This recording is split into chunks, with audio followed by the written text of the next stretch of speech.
come over with there. And one of them from down there in Ozark, down there in Greenwood, one over here in Fort Smith. But anyhow, when we sat there, I told him, I said, we're going to have to get out of town here on the highway if we're going to hitchhike. So we hired a taxi cab to take us out on the highway. And so out there we discussed to him what was done. And he said, well, I'll tell you what, I said, if you let me take this cab home there and dump it off and get my car, I said, I'll take him up there for $25. So he had a big old Packard car, which in them days is pretty new. Mm-hmm. And we come on up here and come up to Ozark, that guy out, and I'd come up here and they dropped me off, and then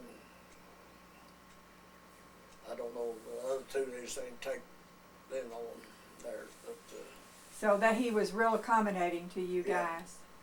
the individuals was the people that I met. Of course, I didn't expect no band or anything like that. I was just glad to get home. Okay. Did you go back to Rudy? Yeah.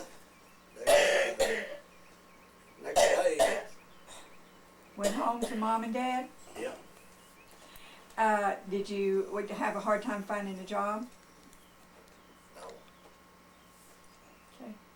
Of course, they didn't pay nothing then, but I wound up working in a place that Pat had worked over, Ray and Glass. And then went to Harding Glass and worked there at Harding's for 30 years and Okay. 6 months, something like that. And they closed that down in '77. Okay. How did you meet Pat?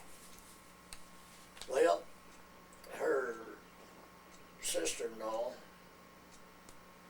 she worked out there too at that last plant, and she kept trying to, at that time Pat wasn't working there, and she kept asking me to come and see her pretty little sister. And she lived over on South D in Fort Smith, and I went over, and sure enough, it was A pretty little sister. a pretty little sister. When did y'all get married? In October, Okay. we had a very short Courtship? Yeah. Well, you didn't want to waste any more time. You'd been gone and you wanted to get on with your life. Charles, I noticed with this award that you got from the Veterans Administration that you helped a lot of families, servicemen's families. I was in the burial detail for years. National Cemetery? Yeah, National Cemetery and all these other cemeteries around here where they wanted military stored. We went 2 cemeteries over in Oklahoma, but most of them was all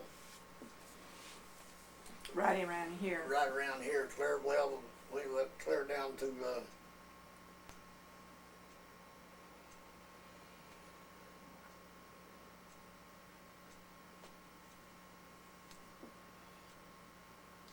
well, where's that woman from and stuff?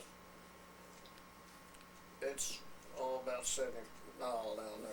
But So as far away as 70 miles you Yeah. went to represent the armed forces. Okay. we had a full detail.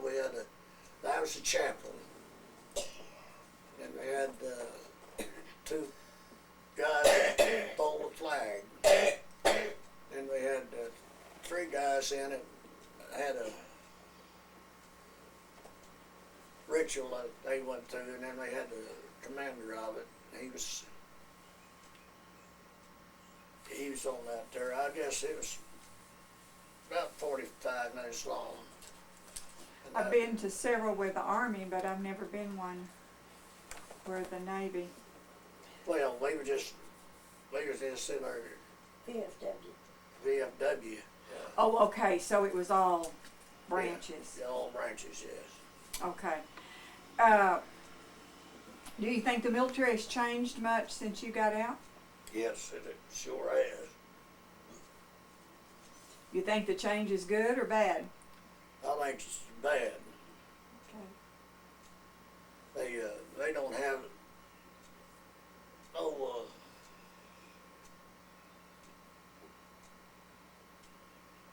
well, they just let them do as they please. And of course, when I was in, you didn't do that. I mean, it was military. And I heard on the radio this morning, or television, that they're no longer allowed to yell and scream at them in the boot camp. oh, You got yelled and screamed at, didn't you? yeah. If you had any advice for young people today, what would it be? Well, I think that all young men need to service their country some way. Now, I'm not for women being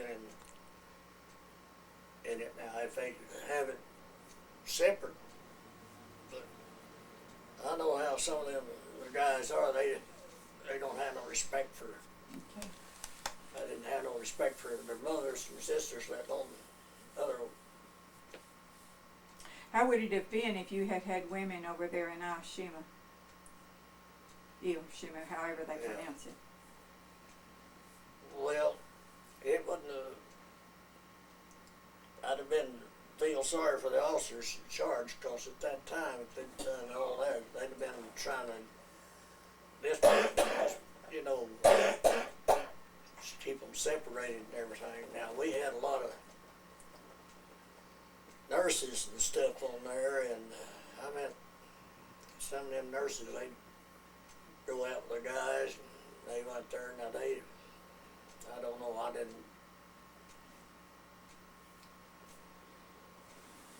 But what I'm thinking of is the way y'all lived in the foxholes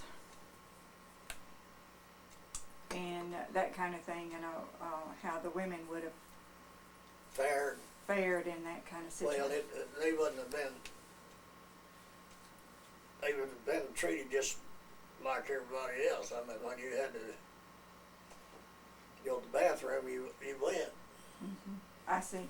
That's one of the things in the midst of battle. It's hard for me to comprehend women and men being together like that. I can't, not even. But I'm not for it. I mean, if the women won't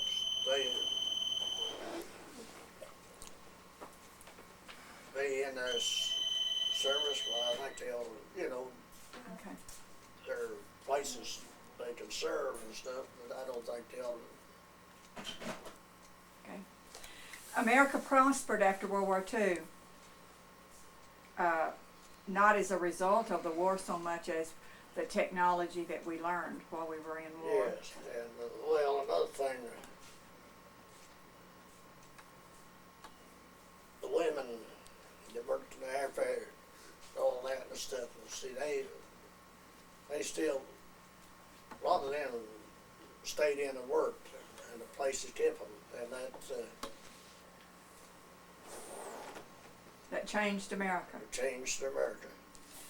Women no longer stayed home with their children,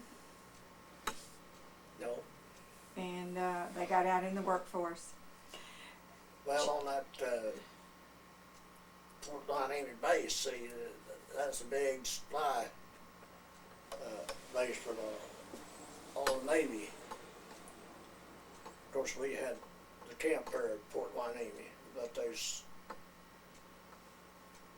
Now, was that in this little strand of islands here? No, it was. That's in. Right out off California. Okinawa. Okay. Outsnard, California. Okay. And they, a lot of women worked on that base, and I was thinking, they told the truck and the mail delivery in the camp and stuff was women, and So they had a place that they could serve. yes. Okay. It's been a joy, Charles. Now see, it wasn't hard at all, was it? No, I've enjoyed it very much. Thank you. I hope you got something you can use.